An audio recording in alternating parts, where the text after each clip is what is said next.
Hello and welcome back to another episode of Leap by IAS Factor. ഇന്നത്തെ first ക്വസ്റ്റ്യനിലേക്ക് നമ്മൾ കിടക്കുകയാണ്. Consider the following statements about India's nationally determined contributions under the Paris Agreement.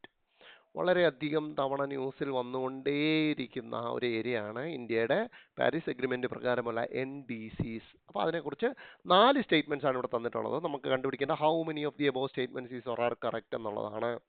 So first statement, to reduce GDP emission intensity by 45% by 2030 from 2005 level. Okay, 2005 ലെവലിൽ നിന്നും 2030 ആകുമ്പോഴത്തേക്ക് നമ്മുടെ emission intensity 45% reduce ചെയ്യണം എന്നുള്ളതാണ്. എല്ലാവർക്കും അറിയാവുന്ന ഒരു ഫാക്റ്റാണ്. That is true. And to achieve 50% of installed electricity capacity from non-fossil fuels by 2030. അതും എല്ലാവർക്കും അറിയാവുന്ന ഒരു കാര്യമാണ്.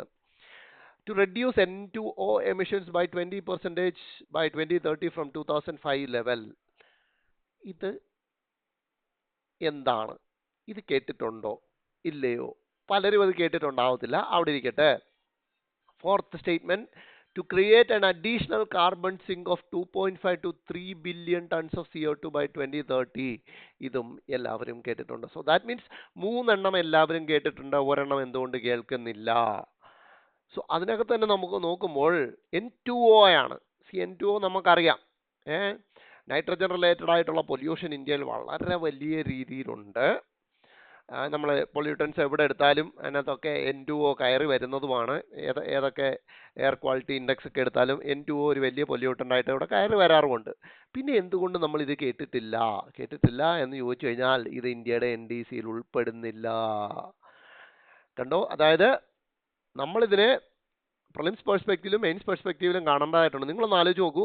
നമ്മൾ വലിയ NDCകൾ വെച്ചിരിക്കുകയാണ് അല്ലേ? അതായത് എമിഷൻ ഇൻറ്റൻസിറ്റി ഇത്ര കുറയ്ക്കും, റിന്യൂവബിൾ ഇലക്ട്രിക് സോഴ്സസിൽ കൂടെ ഇത്ര ശതമാനം നമ്മൾ പ്രൊഡക്ഷൻ നടത്തും, അഡീഷണൽ കാർബൺ സിങ്ക് ഇത്ര ടണ്ണിൻ്റെ അത് കൊണ്ടുവരും എന്നൊക്കെ പറയുമ്പോഴും ഇന്ത്യയിൽ വളരെ വലിയ രീതിയിൽ പൊല്യൂഷൻ നടത്തുന്നതാണ് ഈ പറയുന്ന നൈട്രജൻ റിലേറ്റഡ് പൊല്യൂട്ടൻസ്. അത് അഗ്രികൾച്ചർ ലെവലിൽ നോക്കിയാലും എവിടെ നോക്കിയാലും നൈട്രജൻ പൊല്യൂഷൻ, അതായത് നൈട്രജൻ റിലേറ്റഡ് ആയിട്ടുള്ള പൊല്യൂട്ടൻസ് വളരെ അധികമുണ്ട്. പക്ഷേ നമ്മൾ അതിൻ്റെ കാര്യത്തിൽ ഇതുവരെ യാതൊരുവിധ ശ്രദ്ധയും പാരീസ് എഗ്രിമെന്റ് പ്രകാരം നമ്മൾ കൊടുത്തിട്ടില്ല എന്നുള്ളതാണ് ഒരു യാഥാർത്ഥ്യം. സോ ഇത് നിങ്ങൾക്ക് മെയിൻസിലൊരു ചോദ്യമായിട്ട് വരാനുള്ള എല്ലാ സാധ്യതയുമുണ്ട്. കാരണം റീസെന്റ് കണക്കുകൾ പറയുന്നത് nitrogen pollution mitigation could offset 5 to 10% of global green house gas emissions എന്നാണ് പറയുന്നത്. അതായത് നൈട്രജൻ പൊല്യൂഷന്റെ മിറ്റിഗേഷൻ സ്റ്റെപ്സ് നമ്മൾ എടുക്കുകയാണെങ്കിൽ green house gas reduction 5 to 10% വരെ ഗ്ലോബലി സംഭവിക്കാം. അതായത് നമ്മൾ ഈ ഗ്രീൻ ഹൗസ് ഗ്യാസസിന്റെ എമിഷൻസ് ഒക്കെ കുറയ്ക്കാൻ പല സ്റ്റെപ്പുകൾ എടുക്കുമ്പോഴും ലോകം ഇതുവരെ വലിയ രീതിയിൽ നൈട്രജൻ പൊല്യൂഷന്റെ കാര്യത്തിൽ ശ്രദ്ധ പതിപ്പിച്ചിട്ടില്ല. ഇന്ത്യ ഒട്ടും തന്നെ പതിപ്പിച്ചിട്ടില്ല. അപ്പൊ അതങ്ങനെ മിറ്റിഗേഷൻ നടത്തുകയാണെങ്കിൽ എന്താണ് ഗ്രീൻ ഹൗസ് ഗ്യാസ് എമിഷൻ വലിയ രീതിയിൽ കുറയ്ക്കാനൊക്കും. അപ്പൊ നമ്മുടെ NDCയിൽ നൈട്രജൻ പൊല്യൂഷനെ കുറിച്ച് കാര്യമായിട്ട് പ്രതിപാദിക്കുന്നില്ല എന്ന് നമ്മൾക്ക് കാണാം. ഇത് ഞാൻ പറഞ്ഞില്ല, ഇതൊരു മെയിൻസ് ക്വസ്റ്റ്യൻ ആയിട്ട് വരും. കാരണം ഈ നൈട്രജൻ പൊല്യൂഷൻ ഉണ്ടാകുന്ന സോഴ്സസിൽ പ്രധാനപ്പെട്ട ഒരെണ്ണം എന്ന് പറയുന്നത് അഗ്രികൾച്ചറാണ്. അതുകൊണ്ട് തന്നെ ഇതൊരു വലിയ രീതിയിൽ ചോദ്യമായിട്ട് വരാനുള്ള എല്ലാവിധ സാധ്യതയും കാണുന്നുണ്ട്. അപ്പൊ നിങ്ങൾ മനസ്സിൽ വെക്കുക, നൈട്രജൻ പൊല്യൂഷനെ കുറിച്ച് നമ്മുടെ NDCയിൽ ഒന്നും തന്നെ ഡിസ്കസ് ചെയ്തിട്ടില്ല. And in India agriculture is the largest source of N2O emissions. കണ്ടോ? Which of the following is or are the tasks of Financial Action Task Force? FATFന്റെ ടാസ്കുകൾ ഇതിൽ ഏതൊക്കെയാണ് എന്നാണ് ചോദ്യം. First statement, identifying and analysing money laundering, terrorist financing and other threats to the integrity of financial system. തീർച്ചയായിട്ടും FATF എന്ന് പറയുന്നത് നമുക്കറിയാം, ഈ ടെററിസ്റ്റ് ഫിനാൻസിങ്ങുമായിട്ടൊക്കെ ബന്ധപ്പെട്ടിട്ടാണ് നമ്മൾ ഏറ്റവും കൂടുതൽ ന്യൂസിൽ കേട്ടിട്ടുള്ളത്. പാകിസ്ഥാൻ കുറച്ചു കാലം മുൻപ് വരെ FATFന്റെ ഗ്രേ ലിസ്റ്റിൽപ്പെട്ട ഒരു രാജ്യമായിരുന്നു എന്നൊക്കെ നമ്മൾ ന്യൂസ് കണ്ടിട്ടുണ്ട് അല്ലേ? സോ അതുമായിട്ട് ബന്ധപ്പെട്ടിട്ട് ഫസ്റ്റ് സ്റ്റേറ്റ്മെന്റ് എന്തായാലും ട്രൂ ആയിരിക്കും എന്നുള്ള കാര്യത്തിൽ ലോജിക്കലി അവിടെ തെറ്റാനുള്ള യാതൊരുവിധ സാധ്യതകളും നമ്മൾ കാണുന്നില്ല. സെക്കൻഡ് സ്റ്റേറ്റ്മെന്റ് എടുക്കുക, assessing and monitoring its members through peer reviews and follow process. നമ്മുടെ ഡൗട്ട് വരാം. അതായത് മെമ്പർ കൺട്രീസിന്റെ അസസ്മെന്റ് നടത്തുന്നത് പിയർ റിവ്യൂസിൽ കൂടെയാണ്. ഇപ്പോൾ ഫോർ എക്സാമ്പിൾ പാകിസ്ഥാനെ ഗ്രേ ലിസ്റ്റിൽ പെടുത്തി എന്ന് പറയുമ്പോൾ പാകിസ്ഥാനെ കുറിച്ചുള്ള അസസ്മെന്റ് നടത്തുന്നത് മറ്റ് രാജ്യങ്ങൾ കൊടുക്കുന്ന തെളിവുകളുടെ അടിസ്ഥാനത്തിലാണ് എന്നാണ് പറയുന്നത്. പലർക്കും ഡൗട്ട് അടിക്കാം, പക്ഷെ ഡൗട്ട് അടിക്കരുത്. ഞാൻ പറഞ്ഞല്ലോ, ഇങ്ങനത്തെ യുണീക്ക് ആയിട്ടുള്ള കാര്യങ്ങൾ നമ്മൾ ശ്രദ്ധിച്ചു വെക്കണം. അത് പിയർ റിവ്യൂവിൽ കൂടി തന്നെയാണ് മെമ്പർ കൺട്രീസിന്റെ അസസ്മെന്റ് നടത്തുന്നത്. ഇപ്പം റീസെൻ്റ് ആയിട്ട് FATFന്റെ അടുത്ത സെറ്റ് ഓഫ് അസസ്മെന്റ് വരാൻ പോവുകയാണ്. ഇന്ത്യ അതിലേക്ക് വലിയ രീതിയിലേക്ക് പാകിസ്ഥാൻ ബേസ്ഡ് ടെറർ ഓർഗനൈസേഷൻസിന്റെ ഫണ്ടിങ്ങിനെ കുറിച്ച് വലിയ രീതിയിലുള്ള തെളിവുകൾ ഇന്ത്യ നൽകുന്നുണ്ട്. ഇപ്പം നമ്മൾ കണ്ടതാണ് ഓപ്പറേഷൻ സിന്ദൂറിനെ സംബന്ധിച്ച് റീസെൻ്റ്ലി പാകിസ്ഥാൻ ബേസ്ഡ് ആയിട്ടുള്ള ഒരുപാട് ടെററിസ്റ്റ് ഓർഗനൈസേഷൻ്റെ ഇൻഫ്രാസ്ട്രക്ചർ നമ്മൾ തകർക്കുകയുണ്ടായി. അതിൽ തന്നെ ഒരു ഒരു ഒരു ഒരു ഓർഗനൈസേഷൻ മുരിദ്കെ എന്ന് പറയുന്ന സ്ഥലത്തുള്ള അവരുടെ ഇൻഫ്രാസ്ട്രക്ചർ റീബിൽഡ് ചെയ്യുകയുണ്ടായി. സോ ആ റീബിൽഡിങ് നടന്നിരിക്കുന്നത് ഈ പറയുന്ന കൃത്യമായ ചാനലിൽ കൂടെ അല്ല. അതിൻ്റെ ഫണ്ടിങ്, ടെററിസ്റ്റ് ഫണ്ടിങ് നമ്മൾ തെളിവ് സഹിതം കാണിച്ചു കൊടുക്കുന്നുണ്ട്. സോ അതുമായിട്ട് ബന്ധപ്പെട്ടിട്ടാണ് FATF ഇപ്പോൾ ന്യൂസിൽ വന്നിരിക്കുന്നത്. So second statement is also true. Third one, coordinating action against high risk non-cooperative jurisdictions and those with strategic deficiencies to protect the financial system's integrity.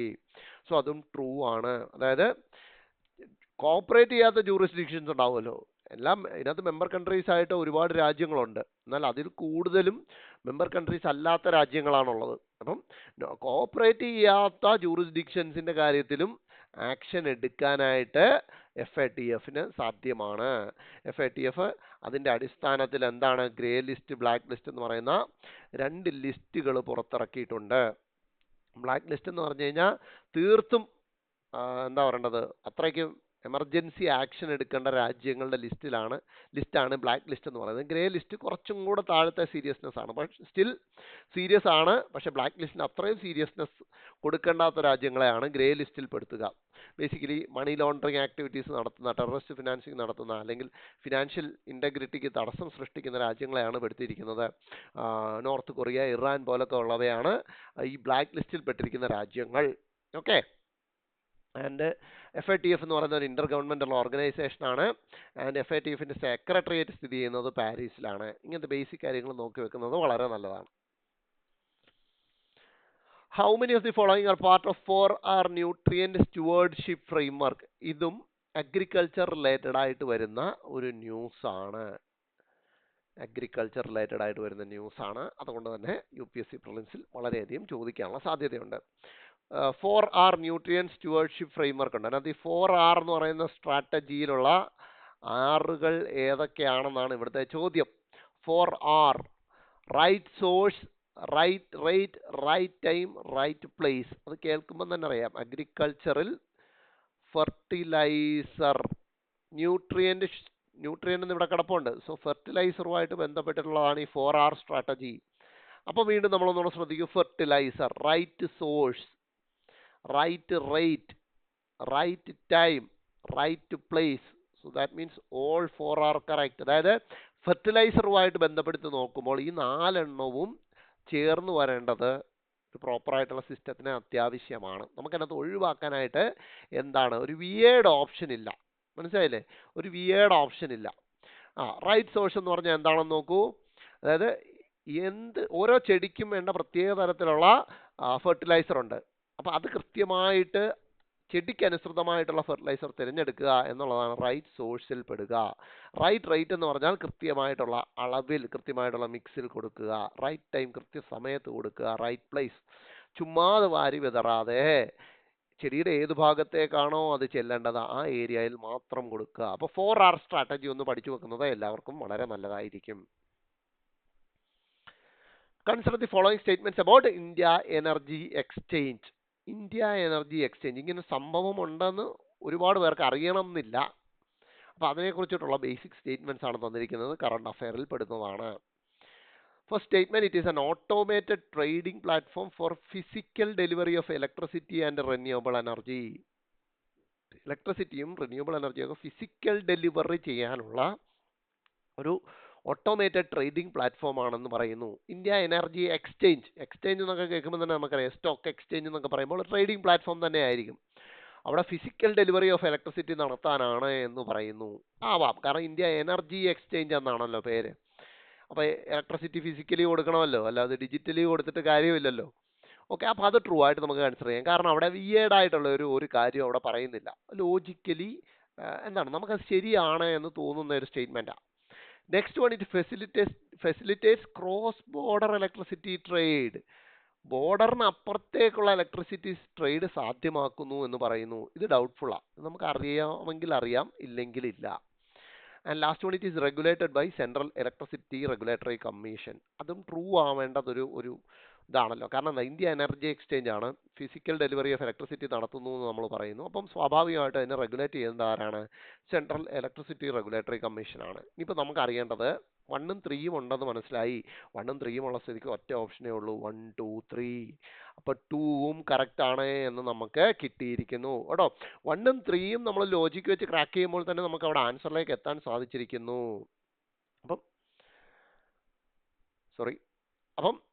Cross border electricity ട്രേഡും ഇതിൽ കൂടെ സാധ്യമാകുന്നു? India energy എക്സ്ചേഞ്ചിൽ കൂടെ സാധ്യമാകുന്നു. ഇതുകൂടാതെ renewable energy സർട്ടിഫിക്കറ്റ്സും energy saving സർട്ടിഫിക്കറ്റ്സും ഒക്കെ ഇതുവഴി energy exchange വഴി ട്രേഡ് ചെയ്യപ്പെടാറുണ്ട്. ഇപ്പം റിന്യൂവബിൾ എനർജി സർട്ടിഫിക്കറ്റ് എന്ന് പറഞ്ഞാൽ, സപ്പോസ് എവിടെയെങ്കിലും ഒരിടത്ത് റിന്യൂവബിൾ എനർജി കൂടുതലായിട്ട് ഉണ്ടാക്കി എന്ന് കരുതുക. അതായത് അവർക്ക് കൊടുക്കേണ്ടത് കഴിഞ്ഞിട്ട് പിന്നെയും എനർജി പ്രൊഡക്ഷൻ നടന്നിട്ടുണ്ടെങ്കിൽ അതിനെ സർട്ടിഫിക്കറ്റിന്റെ രൂപത്തിലാക്കിയിട്ട് എനർജി എക്സ്ചേഞ്ച് വഴി സെല്ല് ചെയ്യാനൊക്കും.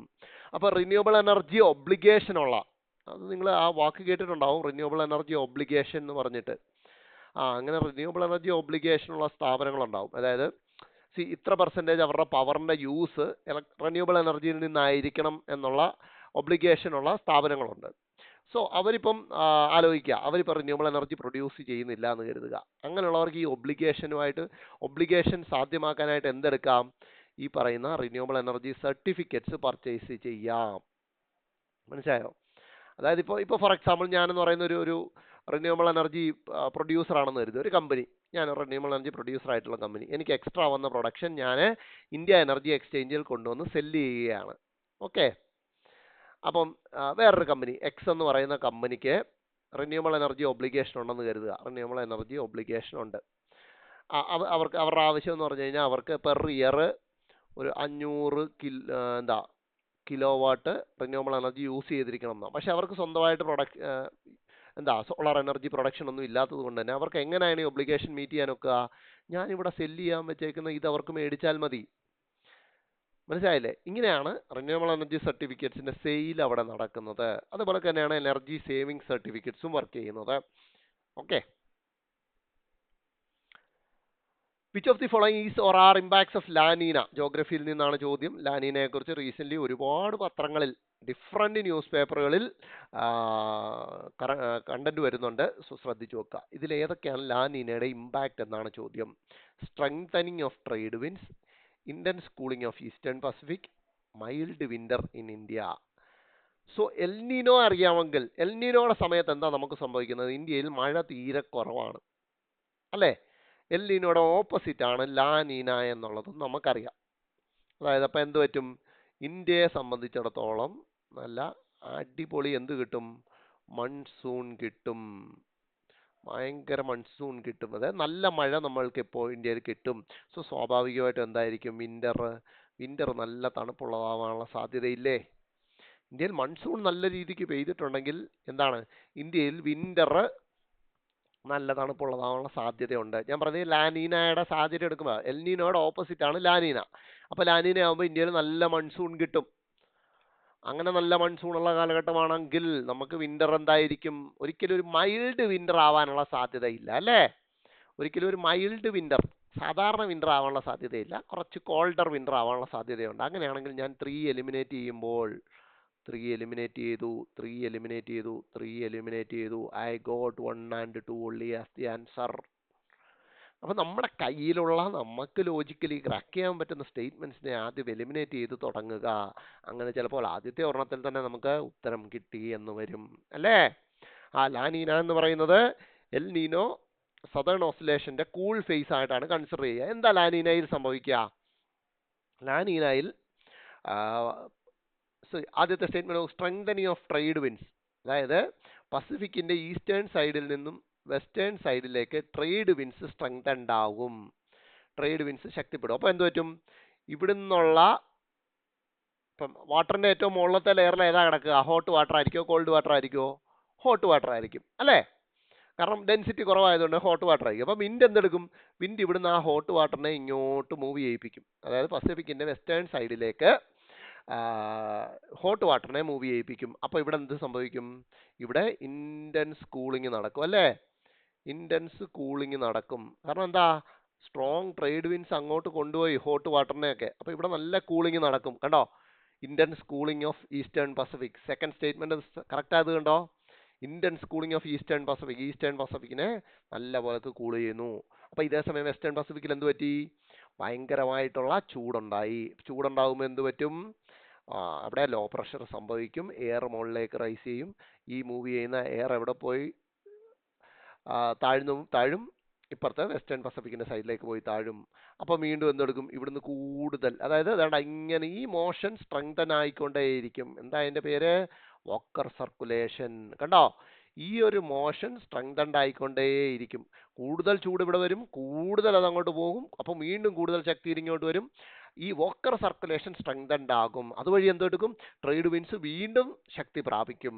അപ്പൊ ഇവിടെ ഇങ്ങനെ ഇന്റൻസ് ലോ ഉള്ളത് കൊണ്ടാണ് എന്ത് പറ്റുന്നത്? ഇവിടെയാണല്ലോ ഇന്ത്യ ഉള്ളത്. ഇന്ത്യ ഉള്ളത് ഈ ഭാഗത്താണ്. ഇന്ത്യയിൽ നിന്നുള്ള എയറിനെ അങ്ങോട്ട് വലിക്കും. അപ്പൊ ഇന്ത്യയിൽ നിന്നുള്ള എയറിനെ വലിച്ചു കഴിയുമ്പോഴത്തേക്ക് എന്നിട്ട് ഇങ്ങനെ മുകളിലോട്ട് റൈസപ്പ് ആവുക. മനസ്സിലായില്ലേ? അപ്പൊ എന്ത് പറ്റും? ഇന്ത്യയിൽ കോൾഡർ വിന്റർ ഉണ്ടാകും. ഇത് കൃത്യമായിട്ട് പഠിച്ചു വെക്കുക. Okay, so answer is 1 and 2 only.